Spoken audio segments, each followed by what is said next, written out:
எல்லோருக்கும் வணக்கம். எல்லோரும் எப்படி இருக்கிறீங்க? எல்லோரும் ரொம்ப நல்லா இருக்கீங்கன்னு நினைக்கிறேன். நான் இங்கே ரொம்ப நல்லா இருக்கிறேன். இன்றைக்கி நம்ம சேனலில் வந்து ஒரு டேஸ்டான முட்டை குழம்பு தான் பண்ண போகிறோம். இது எப்படி செய்யணும்னு பார்க்கலாம் வாங்க.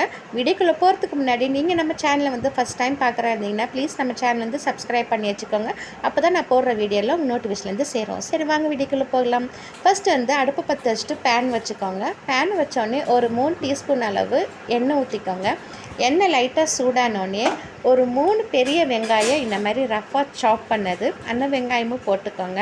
இது லைட்டாக வந்து வதங்கணும். ஒரு கண்ணாடி பாதம் வதங்கினா போதும், ரொம்ப வதங்கணும்னு அவசியம் இல்லை.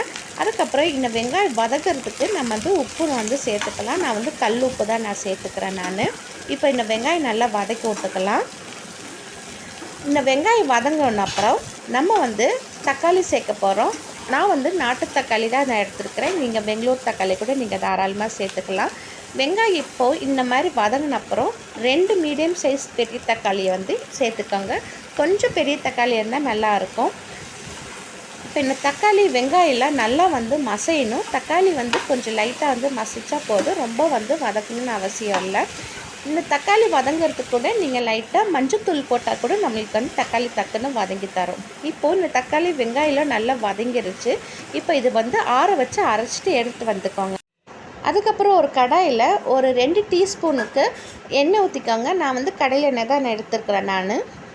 அடுப்பு வந்து சிம்லேயே வச்சுக்கோங்க. எண்ணெய் லைட்டாக வந்து சூடான அப்புறம் காரத்துக்கு எந்த மாதிரி வரமிளகா போட்டுக்கோங்க. ஒரு 1/4 டீஸ்பூன் போட்டுக்கோங்க. அதுக்கப்புறம் ஒரு சிட்டிக்கை மஞ்சத்தூள் போட்டுக்கோங்க. அதுக்கப்புறம் பெப்பர் தூள் போட்டுக்கோங்க. தேவையான அளவு பெப்பர் போட்டுக்கோங்க. பெப்பர் கொஞ்சம் அதிகமாக இருந்தால் முட்டை குழம்புக்கு கொஞ்சம் நல்ல டேஸ்ட் வரும்.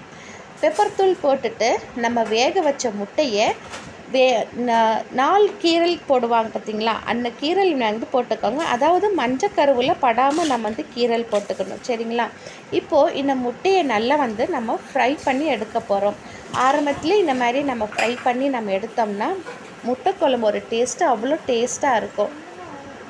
இப்போ இந்த முட்டைங்களை நல்லா மீடியம் ஃப்ளேம்லேயே வச்சு நீங்கள் நல்லா பொறுமையாக முட்டை எதுவும் உடச்சிக்காமல் நம்ம வந்து ஃப்ரை பண்ணி எடுத்து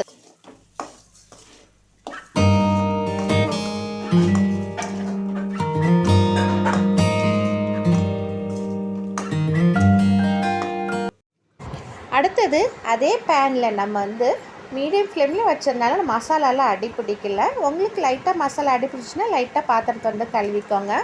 அப்புறம் ஒரு 4 டேபிள் ஸ்பூன் அளவு கடலெண்ணெய் ஊற்றிக்கோங்க. மீடியம் ஃப்ளேம்லேயே கொஞ்சம் வச்சுக்கோங்க. அப்போ தான் வந்து மசாலா கூட அடி பிடிக்காமல் இருக்கும். அப்புறம் நம்ம வந்து 1 டீஸ்பூன் அளவு இஞ்சி பூண்டு பேஸ்ட்டு நம்ம சேர்க்க போகிறோம். இஞ்சி பூண்டு பேஸ்ட்டு சேர்த்த அப்புறம் நல்லா நம்ம வந்து லைட் ப்ரௌன் கலரில் நம்ம வந்து நல்லா வதக்கிக்கலாம். இது இஞ்சி பூண்டு பேஸ்ட் பச்சாசனை போன அப்புறம் நம்ம அரைச்சி வச்ச பேஸ்ட்டும் நம்ம போட்டு நல்லா இந்த மாதிரி ஒரு 5 நிமிஷம் இந்த மாதிரி நல்லா வதக்கிக்கலாம்.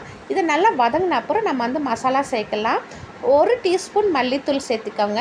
சிக்கன் மசாலா வந்து ஒரு 3 டீஸ்பூன் சேர்த்துக்கோங்க. கரம் மசாலா வந்து ஒரு டீஸ்பூன் இல்லைன்னா 3/4 டீஸ்பூன் சேர்த்துக்கோங்க. உங்கள் சிக்கன் மசாலா தூள் எப்படி காரம் இருக்குன்னு பார்த்துட்டு நீங்கள் சேர்த்துக்கோங்க. நான் வந்து வீட்டில் அரைச்ச மசாலா தான் இது, அதனால் காரம் கம்மியாக இருக்கிறனால நான் சேர்த்துக்கிட்டேன். இது நல்லா வந்து பச்சாசனை பொறுக்க வரைக்கும் வதக்கிட்டு இந்த குழம்புக்கு இந்த மாதிரி தண்ணி ஊற்றிக்கலாம். நான் வந்து மிக்ஸி ஜார்லேயே நல்லா கழுவி தண்ணியை ஊற்றிக்கிறேன். ஒரு 4 கப்பு அளவு தண்ணி ஊற்றினா போகிறோம். இப்போ இந்த குழம்பு நல்லா கொதிஞ்ச அப்புறம் நம்ம வந்து கல் உப்பு ஆட் பண்ணிவிட்டு நம்ம வந்து வறுத்து வச்ச முட்டையை நம்ம வந்து ஆட் பண்ணிக்கலாம். இந்த முட்டையை வந்து ஆட் பண்ண அப்புறம் நம்ம ஒரு மீடியம் ஃப்ளேம்லேயே வச்சு நல்லா எண்ணெய் திரிஞ்சு வர வரைக்கும் நம்ம வந்து குழம்பு நல்லா கொதிக்க வச்சு எடுத்துக்கலாம். லாஸ்ட்டாக ஃபைனலாக அந்த முட்டையோட எண்ணெய் இருந்துச்சுன்னா லைட்டாக ஊற்றிக்கோங்க. அதுக்கப்புறம் ஒரு 10 நிமிஷத்துக்கு அப்புறம் குழம்பு நல்லா கொதிஞ்சு எண்ணெய் திரிஞ்சு நல்லா வந்திருக்குது. இப்போது நம்ம கருவேப்பிலை வந்து நல்லா கிள்ளி எடுத்து போட்டுக்கலாம். கிள்ளி போட்டினோடனே நம்மளோட சூப்பரான டேஸ்டான முட்டை குழம்பு வந்து ரெடிங்க. நீங்கள் இந்த முட்டை குழம்பு வந்து சாதத்துக்கு, சப்பாத்திக்கு, பூரிக்கு எதுக்கு வேணாலும் நீங்கள் வச்சு சாப்பிட்லாம். நீங்கள் ரொம்ப அருமையாக இருக்கும். ட்ரை பண்ணி பாருங்கள்.